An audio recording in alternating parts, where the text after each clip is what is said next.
Hello, everyone. Today we will be reviewing slash critiquing the new DC film Superman, directed and written by James Gunn. So, without any further ado, let's get into it.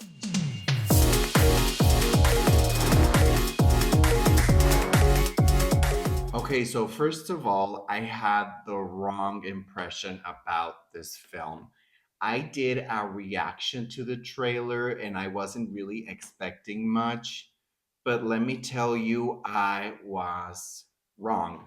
I was completely wrong. This movie is effing amazing. I loved every single second of it. I just don't know. It's so different from Men of Steel. This new Superman is very compelling. It tells a great story. We'll get into the super woke thing and we'll psychoanalyze a little bit of the things that happened in the film. It's a very political film. I do want to get into that. Please, spoilers ahead. If you haven't seen the movie, please go see it. It's really, really good. One of the things that I loved is the script. The script was written by James Gunn, who was fired from Marvel. I didn't know this. He directed the three Guardians of the Galaxy films, and then he was just like, boop, like goodbye. I don't know why, but I'm sure it affected him. This is a really good redemption from James Gunn because the script is so good. The idea of introducing the Green Lantern, Mr. Terrific, Hawk Girl, the Crypto Dog was just so good. Metamorpho and the evil Latina engineer character, all of these characters that are in the universe. And obviously, this is big spoiler Supergirl. She's going to have a bigger role in the second installment of this, the revival of this franchise. And the Man of Steel, they did, put Justice League there and, Wonder Woman and Superman and Batman, but there is a whole universe of characters within Superman that you could explore, and James Gunn capitalized that so good. Really, really great. I love the way that they resurrected John Williams' iconic score a little bit, but they did have their own original score moments. Star Wars, like Indiana Jones, scores that John Williams made, not just iconic, but just like, oh my lord. This new Superman, the actor, I got introduced to him first in the Ryan Murphy series Hollywood, and then with Pearl, because I am a horror fanatic. I loved his performances. He does look exactly like Superman. It's great casting, but he has a lot of charisma. That's what I noticed. He has so much charisma in the movie as Superman, but outside of the movie in interviews. Henry Cavill is he does look like Superman, but he doesn't necessarily have that charisma. Like everyone likes this new Superman. He's funny. He has really good dialogue scenes. He's a really good actor. There's a scene with Louis Lane, and Louis Lane is interviewing, Clark Kent slash Superman. And this is a very heavy dialogue scene. So this is what I mean by it's a good script. There's very dialogue oriented scene and there's obviously the action packed scenes, so combination of both make really really great cinema. The logo changed, the suit changed, the story changed, that those are the obvious, but this script really was very well grounded and rounded. Let's dig in and be a little more critical with the issues because it's a really heavy political film that teaches about morality and human kindness. James Gunn said in an interview that this film is about morality and kindness. And it does have a lot of really political topics that, are metaphors for what is happening in real life. Talk about, what Fox News and conservatives are saying, that this film is super woke. because Superman is an alien. He repeatedly says, I'm an alien. In the documentation on immigration of the United States, you are an illegal alien. And so by saying this, I think it triggered a lot of things within the Republican Party. Superman has always been woke. And woke just means you give a damn about other people, Latinx people, immigrants. You see in the comics, he's defending Latinx people. He's saying in the comics that he really doesn't want the American citizenship like that. Like, I don't care about that. I care about saving people, and not just the American people, but all people. Everything is woke to them. Everything is indoctrination. Everything is a lesson. Like, girl, come on. Let's talk about how in the beginning of the film, Superman had stopped an invasion from Boravia, an ally of the United States of the neighboring country of Yarhampur. Boravia is either Israel, a combination of Israel and Russia, almost. They didn't want to put it a lot like Putin or Netanyahu, but they did want to create like this sort of dictator, this sort of authoritarian government figure. Towards the end of the film, you see people of Yarhampur, and those people are people of color. They were in a sort of desert, and it was very, very similar to images of Palestine. Now, in the film, Louis Lane is at the beginning. Louis Lane is interviewing Superman, and they're talking about geopolitical, and it is mentioned that word, geopolitical conflict. And that's when I knew, like, oh, okay, so you're referring to the genocide, right?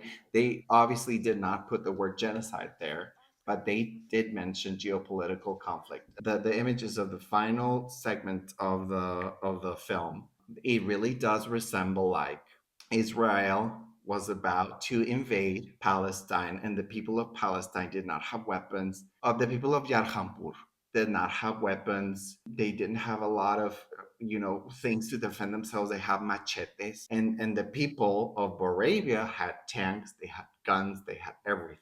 Comparing the scenes that we have all been seeing on Twitter compared to this was a very, very, very PG-13 sanitized version and a metaphor for children to understand what is going on. And I do have to applaud that, even though they said it was very sanitized. Geopolitical conflict. That final scene confirmed it to me that that was a representation of the Palestinian people. And I cannot believe this got produced. When we discover that Lex Luthor is gonna get half of Yarhampur when Moravia invades.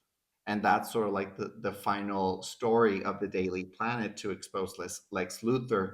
And it resembles a lot like, the United States getting half of Palestine once it is flattened and people are exiled and exterminated, because we've all seen that AI video, very dystopian, but it's supposed to be like a beach resort in Gaza. Kudos to James Gunn for saying something about morality and kindness. A very sanitized PG-13, democratized, but it tells the truth. With that being said, with the metaphor of the genocide happening in Gaza. Borave is about to invade Jarhampur. A little Jarhampurian Palestinian kid raises the flag with the Superman thing. And that's where I found the problem. And before going into the film, I knew it was going to happen.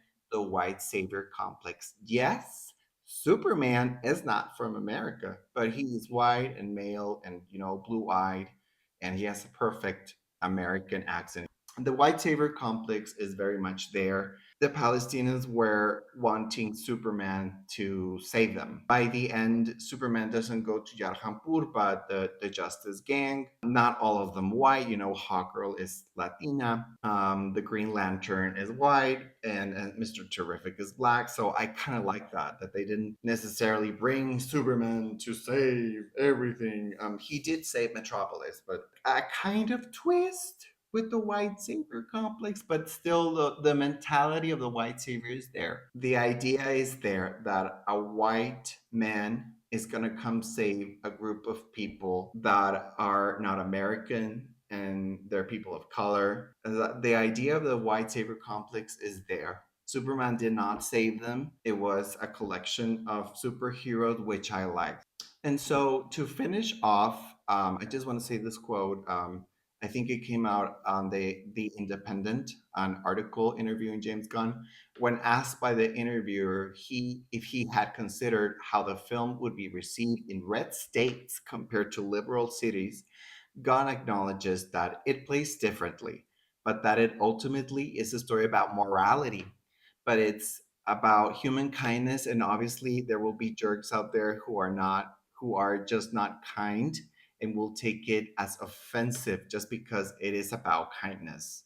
He flatly stated, but screw them. I love that James Gunn, I didn't know he wanted to make a story about morality. One, about immigrants, and two, the geopolitical conflict, the genocide happening. And those two things are those two very political things that are happening right now in the United States. And it's a really good film to psychoanalyze because it shows the symptoms of what is happening right now. There is a geopolitical conflict in the Middle East. There's a very heavy immigration situation happening in the United States. I can't believe this was made like 2 years ago, but it's sort of like telling the symptoms of our society right now, which is like effed up. It's a really horrible place. And, there's people like Lex Luthor that just want to make people suffer. That scene where the monkeys are like trained to be bots, that is what I imagine the White House right now. Like people just like, have you seen the White House Twitter account? Like I admire James Gunn and everyone at DC for a very, very heavy political film. I loved it. It was very sanitized, but I think it's teaching children how cruel people can be and people in power, especially in the conservative Republican side.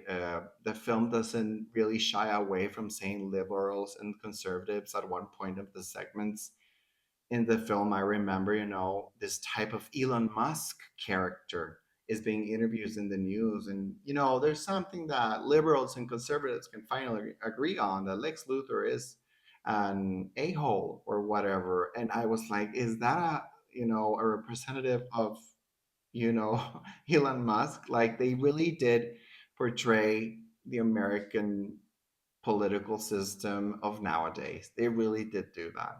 And I applaud James Gunn. I hope it continues. I'm excited about Supergirl. I'm excited about Crypto. I'm excited about the Justice Gang.